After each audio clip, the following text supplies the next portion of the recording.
I followed conventional health guidelines all of my adult life and got fatter until I was 54. Here are the 5 biggest myths that kept me trapped. Myth number 1, fat makes you fat. What if the most demonized nutrient is actually essential for health? The science shows that fat loss cannot happen within the body when insulin levels are elevated by high carbohydrate intake. Research also demonstrates that the insulin response to fat intake is virtually zero. For decades, the low-fat guidelines ignored this fundamental metabolic reality. The system we've been following was designed to fail, forcing millions of people to fight against their own biology. Science is clear. Saturated fats are essential for optimal metabolism, not the enemy. Research shows that when people stop restricting natural fats and start eating butter, animal fats, avocado oil and coconut oil, several things happen. Energy stabilizes, cravings disappear, and the body efficiently burns its own fat stores. The low-fat guidelines sabotage millions of metabolisms by forcing bodies to rely on sugar for fuel instead of teaching them to burn fat efficiently. Myth number 2, calories in versus calories out. What if a calorie isn't just a calorie? The mathematical approach to weight loss is eat less, move more, and it ignores the fundamental hormonal science. Research on insulin's role in fat storage shows that calorie type matters more than the calorie quantity. Studies demonstrate that 100 calories of sugar creates a completely different hormonal response than 100 calories of fat or protein. The research is definitive. Hormones control weight loss, not just calories. Studies show that when people focus on foods that keep their insulin low, regardless of the calorie count, their bodies respond dramatically. They can eat more food, feel satisfied, and still lose weight because they're working with their hormonal system instead of against it. Myth number 3, cardio is best for fat loss. Conventional wisdom promotes cardio as the primary fat loss solution, but this approach treats symptoms rather than addressing root metabolic dysfunction.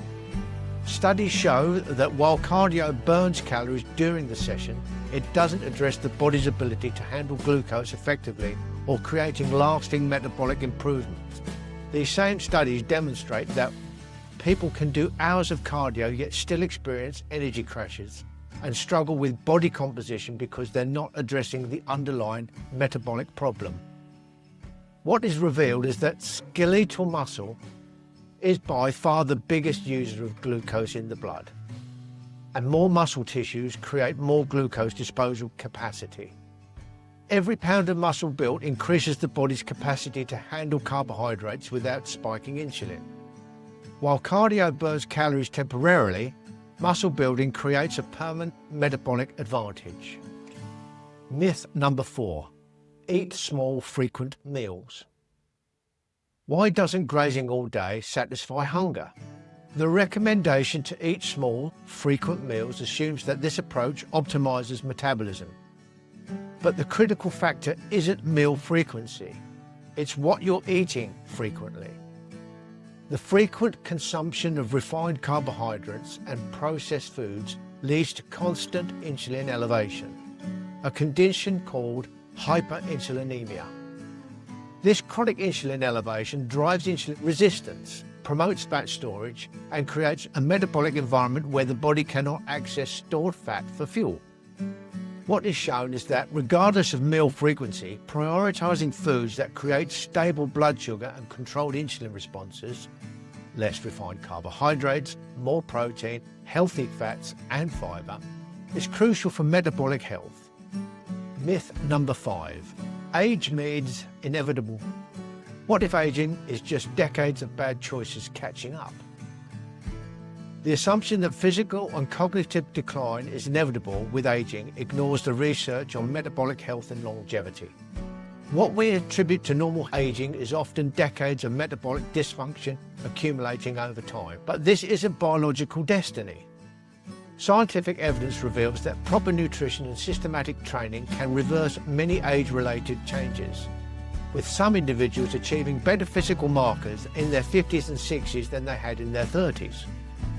Biological age and chronic age are completely different measurements. When people optimize their metabolism through proper nutrition and systematic training, their bodies can respond with improvements that surpass their younger years.